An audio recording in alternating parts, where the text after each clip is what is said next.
The first year we started dating, there was no physical violence. But there was like a lot of accusations and questions. He was asking what I did at school, who I hung out with. At the beginning, I thought I was lucky to have him. But then that was just me being dumb. I thought it was love, but like after a while it started to become physical. Like a year into the relationship, that's when he started to become physical. Whenever he wasn't happy, whenever he wanted drugs or needed money, when he wasn't happy, everything was my fault. He would start hitting me. Wherever he hit me, like it would not be visible, like on my arms, my legs, my body, but like never on my face. After I graduated from high school, I was accepted into college. I was getting all stressed when I didn't have schoolwork to focus on. I'd start drinking.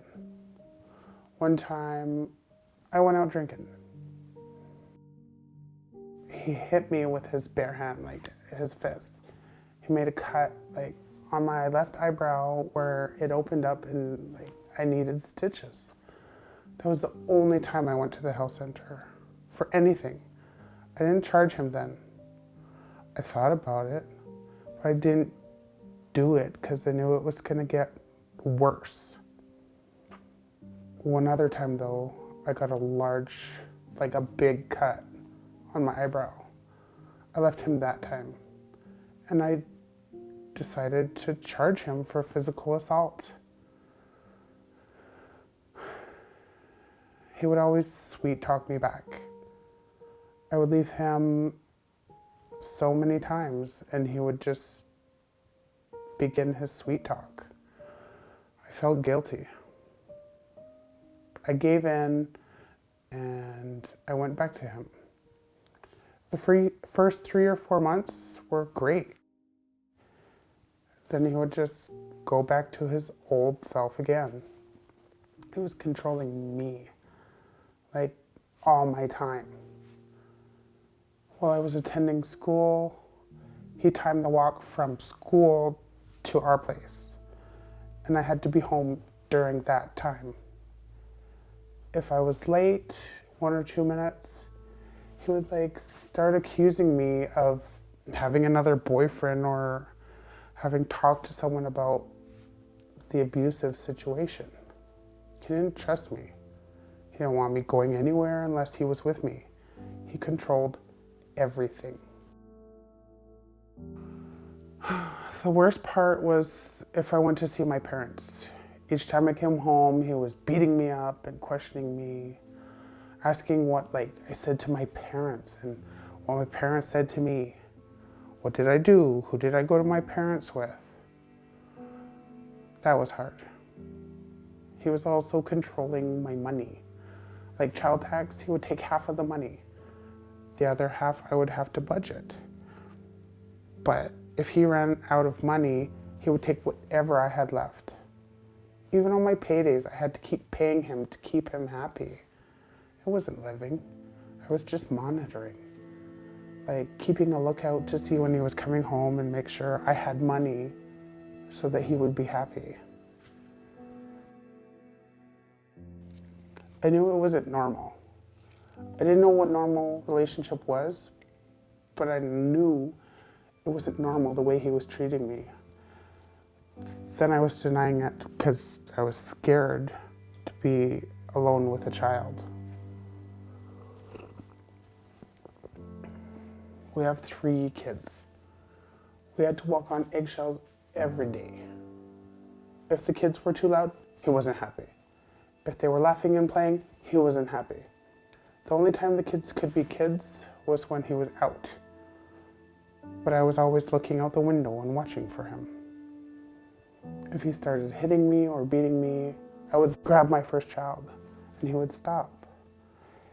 If I grabbed the baby, our second child, he would stop. But with my third one, he would continue hitting me until he hit our 5-month-old baby. That's when I was like, no, No more. I don't know how long or how many times it took, but the last time I was ready to leave him. One morning when we got up, he wanted to go to this place where Inuit gather to find if he could get like drugs or money from a friend or somebody he knew that might be there. The moment he said that, in my mind, I knew it was time to talk to somebody who I trust because I knew she'd be able to help. When we got there, we went and saw a counselor. He wanted to go see the counselor, I guess because he was like all worked up in his mind. We went into her office and then he said he was going to go outside for a smoke. From there, I told the counselor I wanted to leave him. I said that I didn't want to go back home with him. She helped me go to a safe home that very moment. He was mad, like mad. I was so scared because he was so like crazy mad. We were sent to a safe shelter outside of Ottawa. She helped me right away from the moment I moved down to Ottawa up until now. Whenever I visit Ottawa, I always contact her and catch up with her. The moment I met her, I felt safe. She was genuine.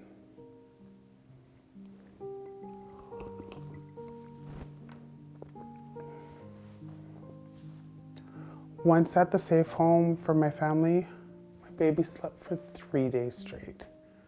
He'd wake up hungry, I'd feed him, he'd go back to sleep. I was starting to get worried about him by the 3rd day. I spoke with one of the workers from the safe shelter, and she said it was because there was no more tension. He's sleeping because he's trying to catch up on all the sleep that he missed because of all the tension that was in our home while we were there. I hate him for what he put me and my children through. The last few months before I left him, he would be beating me or verbally abusive. He would say that I was ugly and that I would never find another guy like him.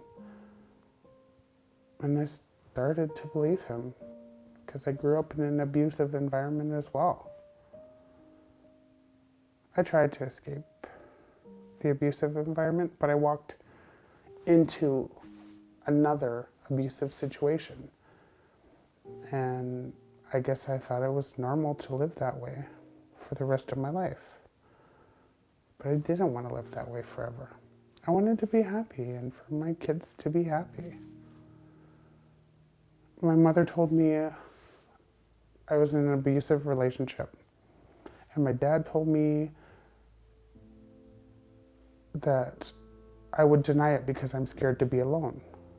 Like, I have a daughter.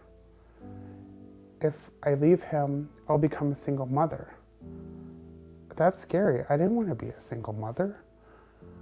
I don't know why I was scared. Like, maybe I was just too young.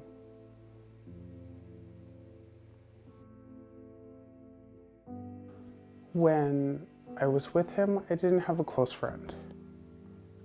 To break the silence, I think talking to a very good, trusted friend is like the most important part. Then you don't feel so alone, but you also need professional services. I'm not sure what to suggest because I hear a lot of people don't trust social services because they like break up families, they take kids away from their families, and that was the scariest part for me. If I go to someone or an organization or social services, like, are they gonna take my kids? I'd love to be able to help other victims. You need to find someone willing to listen and not be judgmental. I don't mind telling my story because maybe I could save somebody.